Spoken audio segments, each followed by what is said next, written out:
Oi, eu sou a Clara Karepov, seja bem-vinda e bem-vindo ao Marca Página de junho de 2023. Para quem está chegando agora, o Marca Página é um programa ligado ao Quarta Capa, o podcast da editora Todavia, e aqui a gente comenta os próximos lançamentos da editora.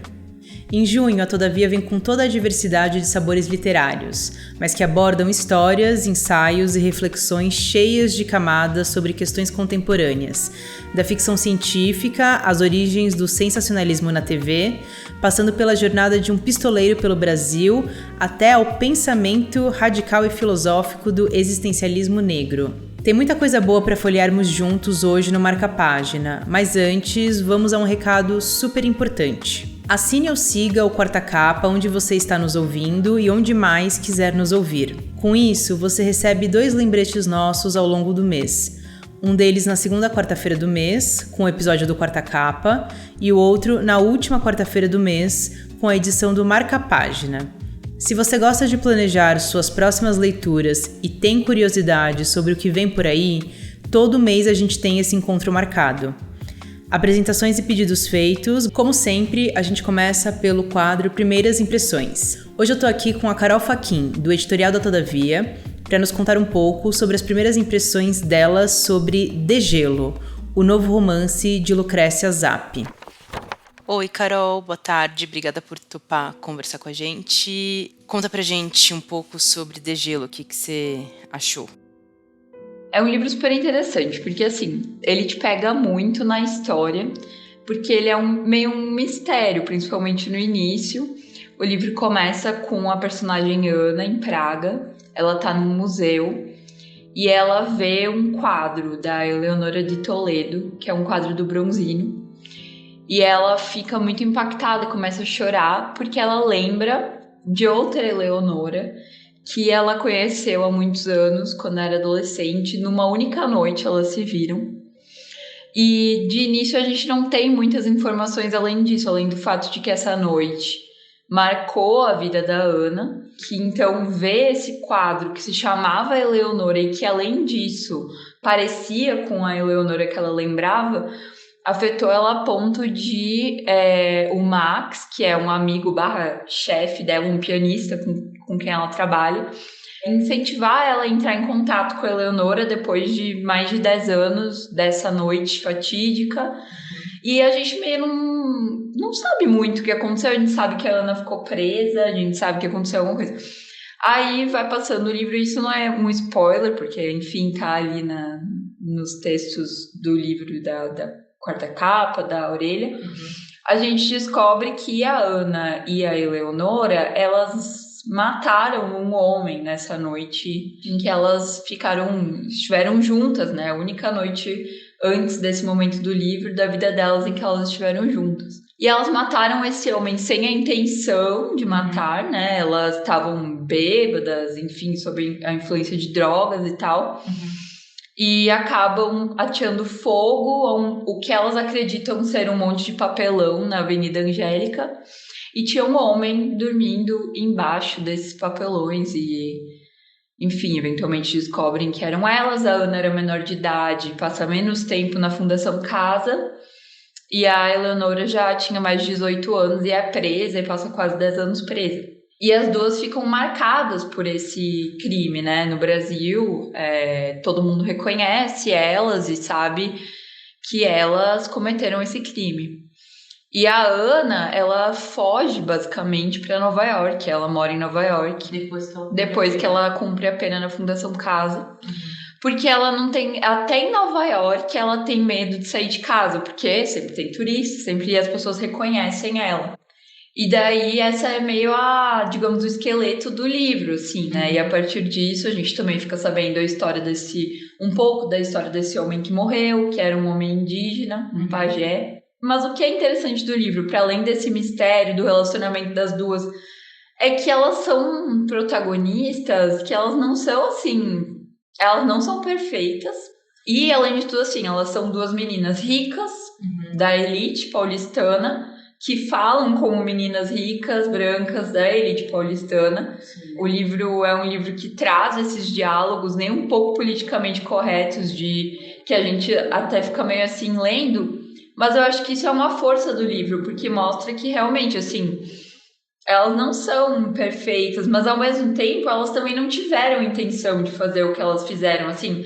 Tinham a intenção de queimar aqueles papelões, elas não tinham a intenção de matar alguém, não era isso que elas queriam naquela noite. É difícil para elas continuar a vida e se inserir novamente na sociedade e tal, porque todo mundo sabe o que elas fizeram. Sim. Então essa é uma grande discussão que o livro traz, assim. E as marcas que ficam, né, desses momentos da adolescência inconsequentes, que não podem não chegar a uma coisa tão séria, mas que às vezes são muito sérios, e que a gente fica o resto da vida tentando elaborar de algum jeito as coisas que a gente faz às vezes naquela idade, 16, 17, 18 anos, para se sentir parte de um grupo, para ser aceito, para as pessoas te acharem legal, sei lá. Eu tô te escutando aí, eu pensei em 3 coisas. A primeira, eu fiquei lembrando do Meu Ano de Descanso e Relacionamento, da Tessa Moshfegh, que é uma narradora completamente odiosa, uma figura social péssima, assim, mas de algum jeito você se afeiçoa a essa personagem. Eu acho que isso é um trunfo da autora.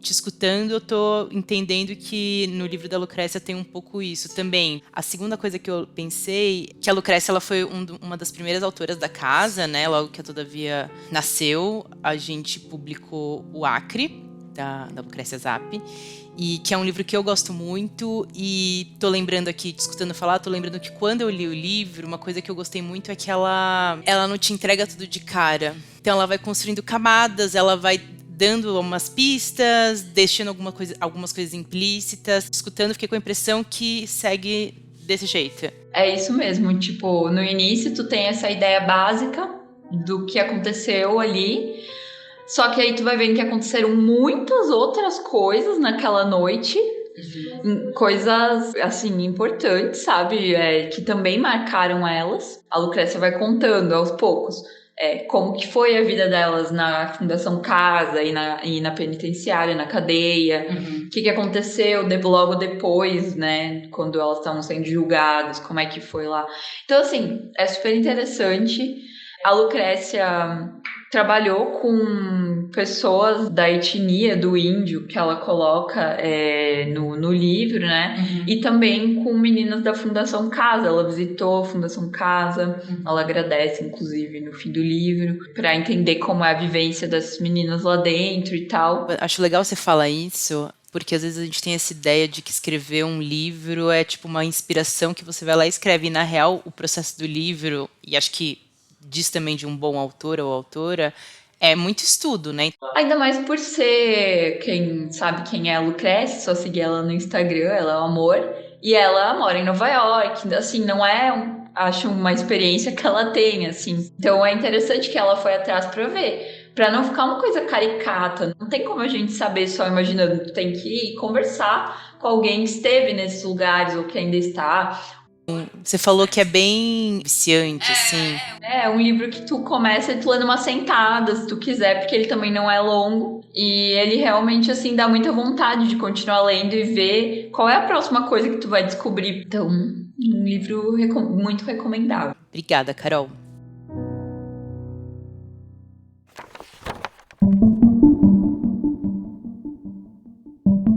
Os Funcionários é uma obra de ficção científica que ultrapassa as fronteiras do gênero para nos levar a refletir sobre controle, exploração e a condição humana diante dos avanços tecnológicos. Soa familiar isso, né? Escrito pela dinamarquesa Olga Ravn, o livro narra os eventos ocorridos na nave 6000, onde humanos e humanoides viajam a bordo para explorar o planeta Nova Descoberta. A convivência pacífica entre os tripulantes é abalada quando objetos estranhos são encontrados e passam a gerar reações inexplicáveis, como paranoias, memórias de vidas não vividas, desejos eróticos e pensamentos obsessivos. Estruturado como uma série de depoimentos compilados por uma comissão investigativa, Os Funcionários nos leva a questionar: em um mundo onde somos feitos para trabalhar e nada mais, o que significa estar vivo? Com uma prosa a um só tempo satírica e apavorante, a obra é celebrada pela crítica e foi finalista do International Booker Prize e do Ursula K. Le Guin Prize. Com temas como distopia, capitalismo, produtividade, trabalho e classe social, Os Funcionários é ótimo para quem gosta de uma boa ficção científica e de um romance psicológico cheio de camadas. E deixo aqui também uma menção honrosa à capa dessa edição, que tá belíssima. O Homem do Sapato Branco é Jacinto Figueira Júnior e é neste livro-reportagem escrito por Maurício Sticer que vamos conhecer sua história.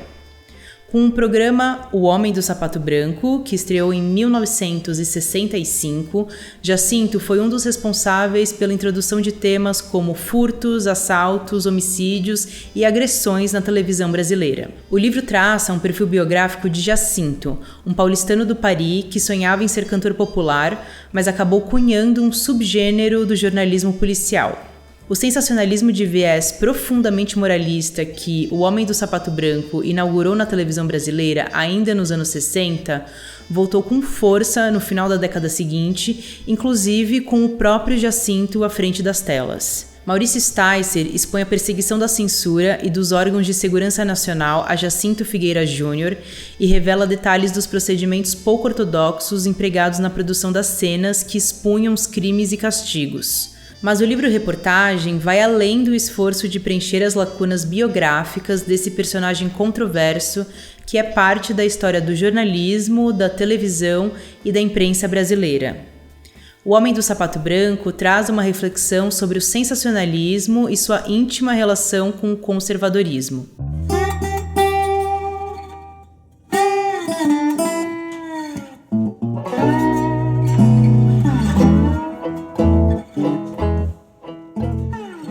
Medo da Consciência Negra é uma obra original e profunda escrita por Lewis R. Gordon, filósofo e pensador político afro-judeu radicado nos Estados Unidos. O livro explora o desenvolvimento da consciência racializada e a história do existencialismo negro, conduzindo o leitor por uma análise minuciosa sobre a emergência da consciência negra em diferentes partes do mundo e as diversas formas de opressão racial enfrentadas pelos negros. Gordon parte de um histórico aprofundado da noção eurocêntrica e colonialista de raça para desenvolver uma abordagem complexa e abrangente da consciência negra contemporânea, mostrando como a questão racial está interligada com outras identidades e pertencimentos como gênero, classe social, nacionalidade, ideologia política e religião. O autor também discute movimentos antirracistas contemporâneos, como Black Lives Matter, e analisa produtos da cultura de massa, como os filmes Corra e Pantera Negra, além do hip-hop de artistas como Childish Gambino, Cardi B e Missy Elliott. Com uma linguagem nítida e envolvente, Gordon atualiza ideias de pioneiros como W.E.B. Du Bois e Frantz Fanon para abordar o antirracismo em suas articulações com outras questões de identidade e pertencimento. Medo da Consciência Negra é uma obra que já nasce clássica, uma leitura imprescindível para quem busca compreender a complexidade das questões raciais na nossa sociedade.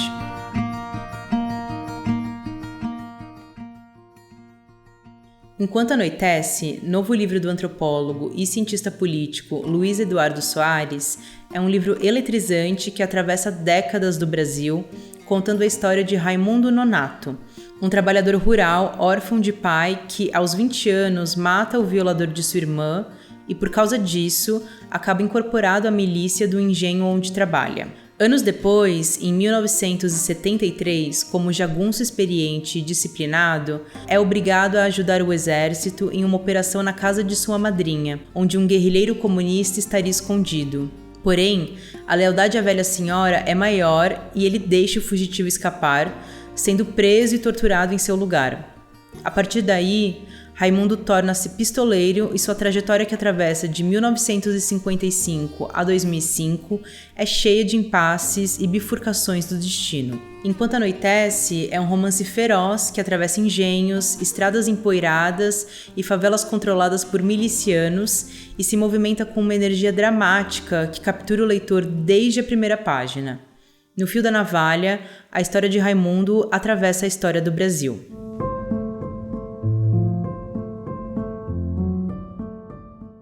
Escrito por Mariano Marovato, A Guerra Invisível, de Oswald de Andrade, é um ensaio-reportagem que explora episódios pouco conhecidos da vida do escritor e artista brasileiro.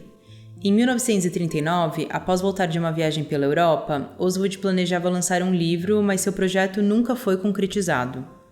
A obra de Marovato preenche essa lacuna ao retratar um ano importante da vida de Oswald, marcada por eventos históricos, encontros literários e conflitos pessoais. Ao longo das páginas do livro, Marovato apresenta uma combinação habilidosa de ensaio, perfil biográfico e reconstituição histórica, que nos leva a conhecer desde as origens do famoso Manifesto Antropófago, até a publicação dos primeiros trechos da obra-prima de Oswald, Marco Zero. Entre esses eventos, encontramos antecedentes importantes, como o relacionamento do escritor com Patrícia Galvão, e fatos históricos relevantes, como a ascensão de Hitler e o surgimento do Partido Comunista. Com um estilo que mescla a crítica literária e a reportagem, A Guerra Invisível, de Oswald de Andrade, traz, com um olhar curioso e aguçado, uma valiosa contribuição à literatura contemporânea, que recupera a originalidade da obra e a trajetória de Oswald de Andrade.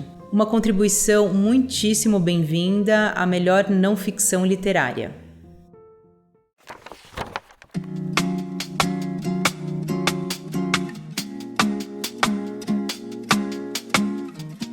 Chegamos ao fim do Marca Página, trazendo os lançamentos de junho de 2023. Tem mais detalhes de cada um dos livros comentados aqui no site todavialivros.com.br. Se você estiver nos ouvindo no Spotify pelo celular, coloca na caixinha de respostas qual lançamento você está com mais vontade de ler. Também estamos de olho nos comentários de vocês nas redes sociais da Todavia. O Marca Página é produzido, editado e roteirizado por Ricardo Terto. É apresentado por mim, Clara Carepoves, que também colaboro com o roteiro. Mês que vem, a gente marca outras páginas. Um abraço e até lá!